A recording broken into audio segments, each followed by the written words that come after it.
Hello, and welcome to Tech Latest from Nikkei Asia, where we bring you the freshest updates from the technology sector in Asia. From Nikkei Asia's Tokyo headquarters, I'm your host, Katey Creel. After a brief hiatus, Tech Latest is back with regular episodes, and to kick off our coverage, I'm joined this week by Lauly, one of our star tech correspondents in Taipei, talking about the intersection of climate change and tech supply chains. Welcome to the show, Lauly. It's great to have you here. Hi, Katey. It's great to be back. You had a busy week last week with a scoop on PC maker HP, an interview with Taiwan's environment minister, and TSMC's earnings, to name just a few. Yes, it was quite a week. A lot of unexpected things happened. The week began with China's sudden launch of a large-scale military drill around Taiwan that even its Liaoning aircraft carrier joined the exercise. Annie and I stayed at Taiwan's defense ministry until 7-something in the evening that day. And then we heard supply chain sources discussing about HP, the American's top PC maker, sharply scaling back the procurement decision-making power from its Taiwan team as part of its major supply chain reshuffle. And then on Wednesday evening, our Hong Kong colleague Cici found that China's cybersecurity watchdog issued a rare warning against Intel's products, saying that the American chipmaker CPUs have serious security loopholes, reliability issues, and they alleged Intel and other companies like HP are exploiting their co-design platform interface to put server users under surveillance. And that was just on Wednesday. And I haven't not yet mentioned about TSMC's earnings call on Thursday and our interview stories with Taiwan's environment minister and with Delta Electronics, the world's leading power and thermal management solution provider. So yes, that was quite a week. I think busy doesn't quite cover it. It's really fascinating how many examples there are just in what you mentioned of how geopolitics is impacting the tech sector. Another recurring theme I've seen in your reporting recently is climate change and cutting emissions. A lot of major suppliers and brands such as Apple and Google are all racing to cut their emissions and reach carbon neutrality. Do you think the industry is starting to take the issue of climate change and emissions more seriously or changing its approach to the issue? Absolutely. I totally think climate change and renewable energy are the growingly important topics to the tech industry. For example, Delta's Chief Sustainability Officer, Jessie Zhou, told us that there were only 7 Taiwanese suppliers, including Delta, joining the RE100 initiative back in 2021. And the number largely grew to 34 Taiwanese companies so far this year. Foxconn, the world's largest contract electronics manufacturer that consumes roughly 10 billion kilowatt hours of electricity per year, also this year joined the RE100. And it was just an example from Taiwan suppliers. But you can see the industry players have increased their awareness on tackling carbon emissions issues. And I think one of the reasons the tech supply chain from chip manufacturing to product assemblies are mobilizing their efforts to be more energy efficient was because of the generative AI boom. It is beyond our imagination how power hungry the newest AI data centers are. For example, by just operating a rack of NVIDIA's latest GB200 server system uses as much electricity as 300 households. The more powerful computing power the servers are, the more power hungry it will be. And the statistics are just terrifying.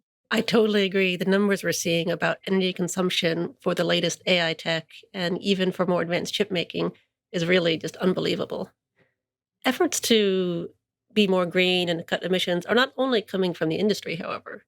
In Taiwan, the environment minister says the government's carbon cutting targets are too conservative and wants to raise them.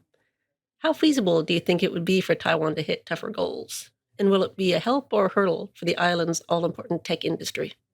Yeah, the minister told us that the government previously planned to cut Taiwan's carbon emissions by 24% by 2030, compared with the emission levels in 2005. And he said such a target is not ambitious enough. and the government will raise the target to definitely more than 25%. They are even benchmarking Japan's goal of 46%. Overall, it's a good thing for the tech industry for sure. But to be frank, I think it's going to be hard. Really, really hard. The power generation accounted for more than 50% of Taiwan's total carbon emissions. And yet, 80% of Taiwan's power generation came from fossil fuels like coals and natural gas. Renewable energy, however, only contributed around 10% of the total power generation last year. And while it is a highly controversial topic to discuss whether or not to extend the use of nuclear power plants in Taiwan, the minister said there's still room for large enterprises, such as from tech, textile, or petrochemical manufacturers, to, and I quote him said, deeply conserve energy. I understand it is a good thing to take a more aggressive approach in terms of cutting emissions, especially because Taiwan needs to secure its hard earned position in the global supply chain. However, it seems to me that there's still a long way to go for Taiwan. Thanks, Lauly. That's really interesting. Switching gears a bit, our recent Tech Asia feature story by Wataru Suzuki in Shanghai looked at China's fading enthusiasm for startups and entrepreneurship. What did you find most interesting about his story? And would you agree China's putting more emphasis on tech manufacturing, maybe at the expense of startups? In the opening of Wataru's interesting piece, in which he talked about his recent visit to a digital innovation service center in downtown Shenzhen, and he found that many small offices were empty. I've been there before. I went there back in 2018 when I visited an industry stores in one of the small offices. The place back then was full of vibes over entrepreneurship. And now, according to Wataru's reporting, it has changed. Venture capital and private equity investment in China fell nearly 40% in the first half of this year, and money raised by fund managers also dropped. Local governments, one of the key sources of funding, are increasingly supporting companies that build factories, such as robots or drones, or supporting companies in the semiconductor supply chain, rather than supporting startups that often keep investors waiting for returns. And that results in an overall slowdown for China's entrepreneurship, except China's strategic focus on chips. For example, when I attended the Computex trade show last year in Taipei, I asked NVIDIA CEO Jensen Huang about Chinese competitors. And he said, never underestimate China. He said there have been hundreds of new Chinese GPU developers in the Chinese market emerging in a short period of time. So what he said gives you a sense about the shift of focus from both the private segment and from the government support. That's really fascinating. I didn't realize you'd been to the same co-working center as Wataru. It really shows how much has changed in just 4 or 5, maybe even 6 years. Thanks for coming on the Tech Latest, and I'm looking forward to speaking to you again soon. It was great talking with you, Katey. Thanks for having me. That's all for this week's episode. You can read more of Lauly's reporting, along with other stories about Asia's tech industry, on Nikkei Asia's website, asia.nikkei.com. You can also subscribe to our weekly Tech Asia newsletter, which will be delivered to your inbox every Thursday.